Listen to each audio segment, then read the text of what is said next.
আসসালামু আলাইকুম, আশা করি সবাই ভালো আছেন। আজকে কথা বলবো হচ্ছে আমার ছোটোবেলাতে আমি কথা বলার প্র্যাকটিসটা কীভাবে ধরছিলাম এবং পরবর্তীতে সেই প্র্যাকটিসটা কীভাবে চালায় গেছিলাম। কয়েকটা সুন্দর, সুন্দর মোড় আমার জীবনে আসছিল, যেটার মাধ্যমে আমার কথা বলার প্র্যাকটিস আরেকটু ত্বরান্বিত হয়। আমি ইন্ট্রোভার্ট থেকে অ্যাকচুয়ালি একটু এক্সট্রোভার্ট বা এক্সট্রোভার্ট তো না, একটু এমবিভার্টের দিকে ধাবিত হই কীভাবে, হ্যাঁ, এই গল্পগুলা আমি বলবো।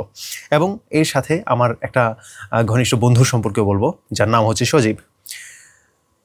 তো আজকের ভিডিওটা এখন শুরু করি। যারা নতুন আসেন, ওয়েলকাম টু দিস চ্যানেল। আমরা এএনএম টক্স যে চ্যানেলটার মধ্যে আছে, আমরা 3 বন্ধু, যদিও 2 বন্ধু এই জায়গাতে নাই বা অদৃশ্য হয়ে রয়েছে, আপনারা দেখতে পারতেছেন না।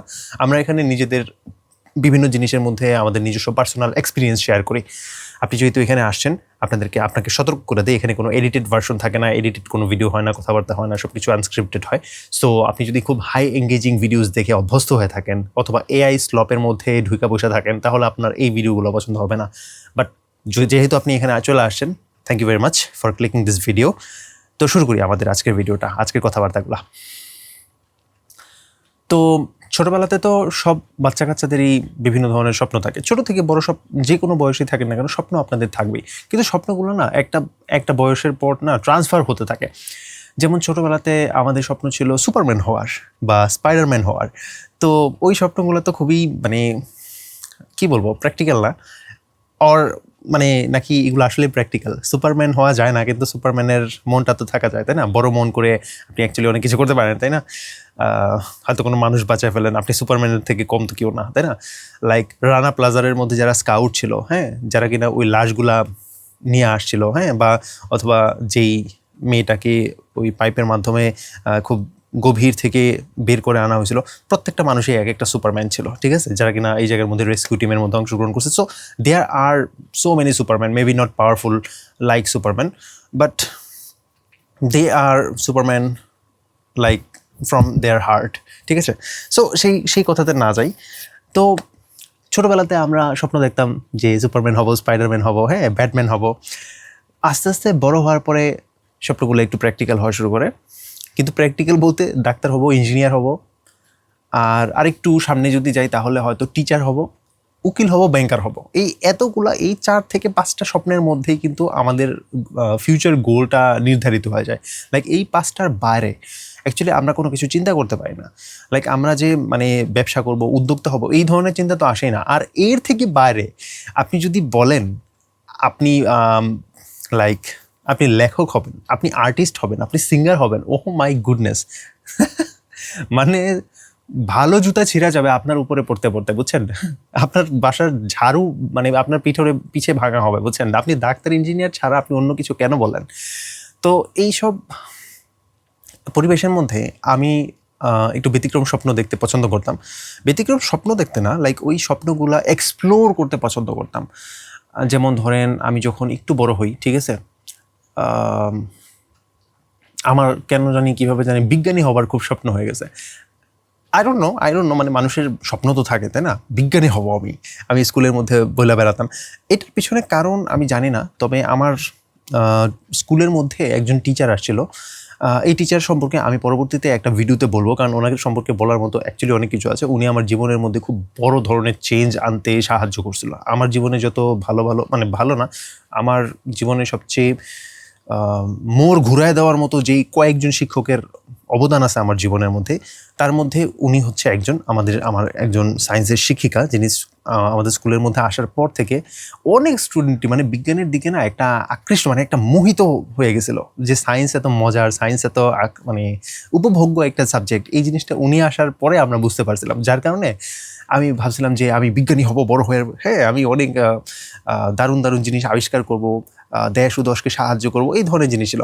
এবং আমার কিন্তু অ্যাকচুয়ালি সায়েন্সের মধ্যে অনেক আগ্রহ ছিল। লাইক অন্যান্য 10টা স্টুডেন্ট হয়তো জাস্ট বইয়ের মধ্যে ডুবে ছিল, আমি বই, রেডিও, ম্যাগাজিন, তারপর গল্পের বই, জাস্ট পাঠ্য বইয়ের বাইরে, যেখান থেকে আমি সায়েন্স পাই সেখান থেকে আমি লুফে নেই। এবং দেখা যেত যে জুনিয়ররা আমার সাথে খুব আড্ডা মারতে পছন্দ করতো, কারণ আমি অনেক র্যান্ডম জিনিসপত্র নিয়ে কথাবার্তা বলতাম। যেমন ফুল ফুটছে, ওই ফুলের রঙটা এরকম কেন, হ্যাঁ। তারপর ধরেন ভ্রমর এই জায়গার মধ্যে আসে, কারণ মানে আমি যেহেতু সিনিয়র, তো সিনিয়রের মধ্যে আমার যেই বিজ্ঞানগুলো নতুন নতুন বিজ্ঞান আমি জানতেছি, তাদের থেকে তো নতুন বিজ্ঞান জানছি, তাই না? লাইক সে ক্লাস 7-এ পড়ে, আমি ক্লাস 9-এ পড়ি, তো আমার তো 2-3 ক্লাস উপরের সায়েন্সগুলো আমি পড়ছি, তাই না? তো আমার কাছে খুব মজার মজার জিনিস আছে যেগুলো সে জানে না, জুনিয়ররা জানে না। তো আমি না ওই মজার মজার জিনিসগুলো, যেহেতু আমি নিজে মজা পাচ্ছি, অ্যাকচুয়ালি আমি জিনিসগুলো এনজয় করছি, তো আমার এটা একটা স্বভাব ছিল, যে জিনিসটা আমি এনজয় করতে পারি সেই জিনিসটা না আমি অন্য একটা মানুষকে বুঝাইয়া তাদেরকে উপভোগ করায় ফেলতে পারি। তো আমার এই গুণের জন্য আমি জুনিয়রদেরকে মানে মাঝে মধ্যেই মুগ্ধ করে ফেলতে পারতাম, যে জানো এই জায়গাতে না এরকম জিনিস হয়, এবং এই জিনিসটা উনি আবিষ্কার করছিল, এরকম দারুণ কিছু একটা হয়ে গেছিলো। তো এরকম বিভিন্ন গল্প টল্প বলে, হ্যাঁ, সাইন্টিফিক গল্প, যে আলবার্ট আইনস্টাইনের সাথে যে ড্রাইভারের একটা গল্প ছিল, যে আলবার্ট আইনস্টাইনের ড্রাইভার খুব সুন্দর করে একটা সেমিনার অ্যাটেন্ড করছিল, হ্যাঁ, এটা মানে এই গল্প আমি পরবর্তীতে না হয় বলবো না, মানে এরকম অনেক মজার মজার গল্প ছিল যেটা আমরা জানতাম, হ্যাঁ, জুনিয়রের থেকে বেশি জানতাম। তো ওই সব গল্প ওদেরকে শোনাইতে শোনাইতে আমারও রিভাইজ হতো, আমার এগুলো বলতে ভালো লাগতো, আমার স্টোরি টেলিং ভালো লাগতো। তো এইসব বলতে বলতে আসলে মানে জুনিয়রদের সাথে আমার খুব ভালো বন্ডিং ছিল, এবং টিচাররাও খুব এনজয় করতো যে এই ছেলেটা সায়েন্স পড়ে, সায়েন্স ভালোবাসে, আবার সায়েন্সের ভালোবাসাটা অন্যান্য স্টুডেন্টদের মধ্যে ছড়ায় দেয়। সো ইউনো অনেক জিনিস ছিল আর কি। তো বিজ্ঞানী হওয়ার থেকে পরবর্তীতে আমার জীবনে আমার আরেকটা বন্ধু চলে আসলো, নাম ছিল তার সজীব। এখন সজীবেরও ছিল একটু অন্য ধরনের মানে ব্যতিক্রমী একটা উদ্দেশ্য ছিল, যে ভবিষ্যতে সে কী হবে। সে ডাক্তার ইঞ্জিনিয়ার হতে চায় না, সে কি হতে চায়, সে হতে চায় একজন আরজে, মানে লেজিট একটা আরজে হতে চায় সে। আরজে মানে কি, রেডিও জকি, যারা রেডিওতে কথাবার্তা বইলা বেড়ায়, ও হতে চায়। এখন সে যখন এই কথাটা বলছিল, ওর কথা বলার মানে ধরন বা ধাঁচ কিন্তু অত ভালো ছিল না। আমি ইয়াসির আরাফাত সজীব আমার খুবই কাছের বন্ধু, ওর কথা বলতেছি। তো ওর কথা বলার মানে ওই সময় যখন সে স্বপ্নটা দেখছিল, ওই সময় ওর কথা বলার ধরন অত সুন্দর ছিল না, কিন্তু ওর ডেডিকেশন এবং আগ্রহ, এখন কিন্তু সে খুব সুন্দরভাবে কথা বলতে পারে। তো ওর ডেডিকেশন খুব ভালো ছিল, এবং আমরা এসে বলতাম, তুই রেডিও সম্পর্কে কথা বলস, আর যে হবি, আরে বাপরে বাপ, কথা বলবি, তুই কি কথা বলবি, তোর কাছে বলার মতো কি আছে। তো আমরা এই জিনিসটা নিয়ে অনেক মানে আড্ডা মারতাম, মানে রেডিও শো, ঠিক আছে, ও যেহেতু আরজে হবে, রেডিওতে কথা বলবে গিয়ে, হ্যাঁ, এরকম একটা স্বপ্ন আছে। তো যেই মানুষটা যেই স্বপ্ন দেখে, সে ওই ধরনের জিনিস নিয়েই স্টাডি করে, সে ওই সমস্ত জিনিস নিয়েই ঘাটাঘাটি করে, ঠিক আছে। তো ও আমাদের সাথে আইসা পরবর্তীতে বিভিন্ন রেডিও শো সম্পর্কে আমাকে বলছে, যে এই 98 এর মধ্যে এইটা আছে, 94 এর মধ্যে এই শোটা হয়, ঠিক আছে।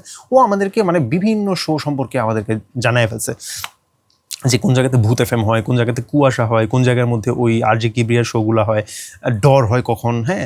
তারপর আরও যত ইনসোমনিয়া হয় কখন, ইনসোমনিয়া যিনি করতো পৃথ্বীরাজ মনে হয়, ওনার কণ্ঠটা আমার অনেক অনেক বেশি ভালো লাগতো। এবং আরও অনেক অনেক মানে শো আছে যেটা কিনা আমরা ওর মানে সাথে থেকে রেডিও শোনা শুরু করছিলাম। আমরা হয়তো কেউ আশেপাশের কেউ রেডিও শুনতাম না, কিন্তু সজীব যখন আসছে আমার স্কুলের মধ্যে, তখন মানে আমরা অনেকেই রেডিও শোনা শুরু করেছিলাম, দেখি না ও কী করে। তো এর পরবর্তীতে আমরা যখন স্কুল শেষ করলাম, কলেজে ঢুকলাম, তখন তো আমাদের কাছে স্মার্টফোন চলে আসছে। তো আমি একদিন কথায় কথায় বলছিলাম যে, বন্ধু, তোমার তো কথা বলার শখ, আসো আমরা না নিজেদের একটা শো খুলি। মানে শো খুলি বলতে, আমরা নিজেরা একটু কথা বলার প্র্যাকটিস করে, একটু ওই মোবাইলের মধ্যে সেটা রেকর্ড করে, তারপর আমরা শুনি তোমার কণ্ঠটা কেমন, আমার কণ্ঠটা কেমন, আমিও তোমার সাথে একটু কথা বলার প্র্যাকটিস করি। তো যেই বলা সেই কাজ, যেই কাজ সেই বলা, যেই বলা প্রথমটাই শিখছিল, যেই বলা সেই কাজ। তো আমরা কোনো একটা মাঠের মধ্যে, কোনো একটা ঘাটের মধ্যে, পুকুরের সাইডে বা গাছতলায়, বনতলায় বসে বসে আমরা কথা বলতাম, ঠিক আছে। মোবাইল রেকর্ডার অন করে আমরা লিটারালি ঘন্টার পর ঘন্টা কথা বলতাম, ঠিক আছে। এবং সব কিছু রেকর্ড হতো বা হতো না কিছু কিছু সময়, কিন্তু আমরা অনেক রেকর্ড করছি, এবং সেই জিনিসগুলো আমরা শুনছি বিভিন্ন টপিক নিয়ে। এই যে আমি অনর্গল কথা বলতেছি না, এই অনর্গল কথাবার্তা বলার মধ্যে সজীবেরও কিন্তু হাত ছিল, শুধু হাত ছিল না, কণ্ঠও ছিল। তো অ্যাকচুয়ালি আমি এটার জন্য সজীবের কাছে চিরকৃতজ্ঞ, কারণ ও কিন্তু আমার গুরু না, ঠিক আছে, কিন্তু ও আমার বন্ধু হয়েও আমাকে আমার এই জীবনের এই কিছু জায়গার মধ্যে আমাকে বেশ কিছু পুশ করছে, এই যে কথা বলা বা পাবলিক স্পিকিং এই সব জিনিসের মধ্যে ও আমাকে গাইড করছে। এখন কিন্তু পরবর্তীতে কিন্তু কলেজ লাইফের পরে সে যখন ভার্সিটি লাইফে গেছে, ও কিন্তু কল সেন্টারের মধ্যে কাজ করছে। সেই জায়গার মধ্যে ওর কণ্ঠটা, ওর কথা বলার ধরনটা, কনফিডেন্সটা আরও বেশি বুস্ট হয়েছে। সো ও যদিও মানে ও হ্যাঁ, মধ্যে দিয়ে আরেকটা কথা বলি, ও তো আরজে করতো, ও আরজে হবে। স্কুল লাইফে থাকতেই সে একটা রেডিওর মধ্যে একদিনের জন্য গেস্ট হিসেবে যাওয়ার সৌভাগ্য পাইছিল। ঠিক আছে, 90s কোন জায়গার মধ্যে জানি আমি, আমার ঠিক খেয়াল নাই, আকাশ রেডিও নাকি কি জানি একটা রেডিওর মধ্যে, বা জাগো FM নাকি কি জানি একটা ছিল, ওই জায়গার মধ্যে রাত 9টার সময় তার একটা শো এর মধ্যে গেস্ট হিসেবে যাওয়ার সুযোগ পায়। ঠিক আছে, সে ওই যে মেসেজ টেসেজ দিয়ে করে, মানে ওই শো এর মধ্যে এরকমই ছিল যে বিভিন্ন ধরনের গেস্ট আসবে ওই শো এর মধ্যে। তো ওই জায়গার মধ্যে হয়তো সে অ্যাপ্লাই করছে। আমাদের পুরো স্কুলকে বলে ফেলছে, মানে আমাদের পুরো ক্লাসকে বলে ফেলছে যে আমি কিন্তু ওই শো এর মধ্যে যাবো, তোমরা কিন্তু ওই শোই না। তো ও কিন্তু ছোট তখনও, আমরা কিন্তু তখনও ক্লাস 9-এ পড়ি মনে হয়, 9-এ কি ক্লাস 10-এ পড়ি। ও বলতেছে যে আমি একা একা ঢাকা যাবো, ঢাকার মধ্যে গিয়ে আমি, ভাই রে ভাই, তুই স্কুলে পড়োস, গ্রামের স্কুলে, তোর কি সাহস, তুই ঢাকা চলে যাবি। এবং সে অ্যাকচুয়ালি গেছে, বুঝছেন। আমি আমার গর্ব হয়েছিল ওই দিন, এখনও গর্ব হয়। তো আমরা তো মানে বাকি সবারটা জানি না, কিন্তু আমি একদম মানে হেডফোন নিয়ে, মানে ইয়ারফোন নিয়ে একদম বসে রয়েছি সন্ধ্যা থেকে, কখন আসবে। এবং যখন তার কণ্ঠ আমি রেডিওতে শুনছি, আমার হাত পা কাঁপতেছিল যে আমার বন্ধু রেডিওতে কথা বলতেছে, আমি তাকে, আই মিন ওয়াও ম্যান, সে আমার চোখে সেলিব্রিটি হয়ে গেছে, তাই না? ও রেডিওতে কথা বলতেছে, তার কথা আমি কিলোমিটারের পর কিলোমিটার দূর থেকে আমি রেডিওতে শুনতেছি। Can you believe this? কি পরিমাণ মজা লাগছে।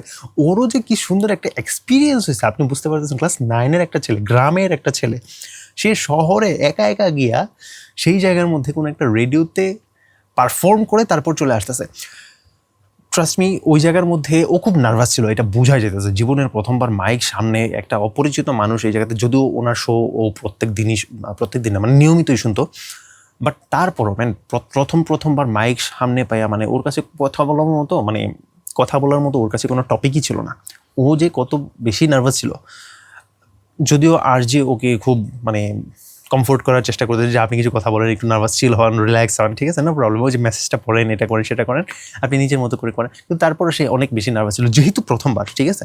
বাট ওই এক্সপিরিয়েন্সটা, যদিও ও খুব বেশি একটা গল্প খুব বেশি জমায়া কোনো একটা আড্ডা দিতে পারে না, বাট ওই এক্সপিরিয়েন্সটা অ্যাকচুয়ালি তাকে অনেক বেশি মানে মোটিভেট করছে পরবর্তীতে, এবং আমাকেও মোটিভেট করে ফেলছে। এরপরে তো আমরা বিভিন্ন সময় অনেক আড্ডা দিছি একসাথে, এবং এই অনর্গল কথা বলার যে ব্যাপারটা, যদিও এখন এই যে দেখেন 12 মিনিট হয়ে গেছে, যদিও আমার কথা বলার ধরনটা এখনও অত ফ্লুয়েন্ট হয় না, কিন্তু তারপর আমি কিন্তু কথা মানে মোটামুটি হালকা পাতলা বলে ফেলতেছি।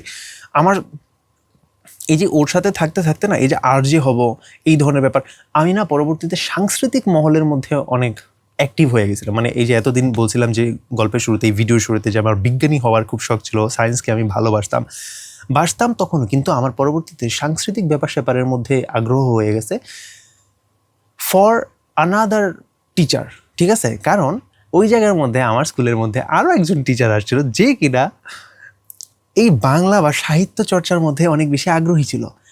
এবং আমি আপনাদেরকে বলতে ভুলে গেছি, স্কুলের মধ্যে আমার 2-3টা টিচারের জন্য আমি 3টা টিচার আমাকে অনেক বেশি মোটিভেট করছে। ওনাদের নামগুলো আমি এই ভিডিওতে বলবো না, পরবর্তী একটা ভিডিওর মধ্যে বলবো। আমি এই ভিডিওটা অনেক দিন ধরেই ভাবতেছি যে বলবো, কিন্তু এটা একটা খুবই স্পেশাল ভিডিও, যে জায়গার মধ্যে আমার জীবনে থাকা বেশ কিছু গুরুদের নাম, আমার শিক্ষকদের নাম আমি আপনাদের সাথে শেয়ার করবো, যে কীভাবে তারা আমাকে বিভিন্ন মোড়ে সাহায্য করছে, আমার জীবনের বিভিন্ন মোড়ে। তো এই জন্য আমি নামগুলো বলতেছি না। বাট আমার স্কুলের মধ্যে 3জন টিচার ছিল। একজন টিচার ছিল বিজ্ঞানের, যার কাছে থেকে আমি বিজ্ঞানী হওয়ার স্বপ্ন দেখছিলাম। দ্বিতীয় শিক্ষক ছিল একটু সাহিত্য চর্চা পছন্দ করতো, একটু সংস্কৃতি মনা মানুষ ছিল। ওনার সাথে থাকতে আমি হচ্ছে লেখক হইতে চাইছিলাম একবার, কারণ উনি কবিতা লিখতো, তারপর গল্প অনেক পড়তো, বইটই অনেক পড়তো, হ্যাঁ, সাংস্কৃতিক সাহিত্য মানে আউট অফ দ্য বক্স, হ্যাঁ, চিন্তা ভাবনা করতো। তো এইসব জিনিস থেকে আকৃষ্ট হয়ে আমি কিন্তু পরবর্তীতে লেখালেখির চর্চাগুলো করছিলাম, ঠিক আছে। বাট আমি যতগুলোই স্বপ্ন দেখছি না কেন, সেই সমস্ত স্বপ্নগুলো না আমি এক্সপ্লোর করার চেষ্টা করছি। আমি মোটো এই মুহূর্তে আমার 25 বছর বয়স, আমি কিন্তু কোনো বিজ্ঞানী না, আমি খুবই সাধারণ তুচ্ছ একটা creative person by the way. আমি কিন্তু এখন ভিডিও এডিটিং করি। তো আমি তখন মানে সাহিত্যের মধ্যে ছিলাম, লেখালেখি করতাম, কবিতা লিখছি, ছোট ছোট গল্প লিখছি, বিভিন্ন ছোট ছোট লেখা আমি লিখছি। পরবর্তীতে আরও বিভিন্ন ধরনের, যেমন আমার ছবি আঁকার শখ ছিল, আমি ভাবছিলাম যে আমি চিত্রশিল্পী হব। এর পরবর্তীতে আরও কিছু স্বপ্ন আমার চেঞ্জ হয়েছে। লাইক আমি মধ্যে দিয়ে ভাবছিলাম যে আমি আইসিটিতে অনেক মানে ভালো একটা পারফরমেন্স করতেছিলাম কলেজের লাইফের মধ্যে। তখন আমি ভাবছিলাম আমি হয়তো ইথিক্যাল হ্যাকার হব, কারণ আমার আইসিটিতে মার্কস খুব ভালো আসতেছিল, আমি ওই সার্কিট টার্কিট এগুলো খুব ভালো বুঝতেছিলাম, আর সামনেও আমার খুব আগ্রহ ছিল। তো আমি ভাবছিলাম আমি হয়তো ইথিক্যাল হ্যাকার হব, আমি ব্ল্যাক হ্যাট হ্যাকারদের সাথে ফাইট করব। কিন্তু আমি এক্সপ্লোর হালকা পাতলা ঘাটাঘাটি, হ্যাঁ, এইসব হালকা পাতলাভাবে করছিলাম। তারপর মধ্যে দিয়ে আমার স্কুল লাইফের মধ্যে আমার মন চেয়েছিল যে বিজ্ঞানী থেকে অ্যাস্ট্রোনট হব। হ্যাঁ, তখন আমি ম্যাগাজিনের মধ্যে মানে কেমনে মানে থাকে না ওই বাচ্চা সুলভ স্বপ্ন টপ্ন, তো ওইগুলার কথা বলতেছিল আর কি। তো অ্যাস্ট্রোনট হব, তখন আমি অ্যাস্ট্রোনমিক্যাল কিছু বইও পড়ে রাখছিলাম ম্যাগাজিনের মধ্যে, অ্যাস্ট্রোনট নিয়ে, অ্যাস্ট্রোনমি নিয়ে, এইগুলো অনেক পড়াশোনা করছিলাম। তারপর তারার ব্যাপার স্যাপার, কোন বাইনোকুলার, কোন টেলিস্কোপ দিয়ে তারা দেখা যায়, ঠিক আছে, বাজেটের মধ্যে কোন টেলিস্কোপ পাওয়া যায়, এইসব।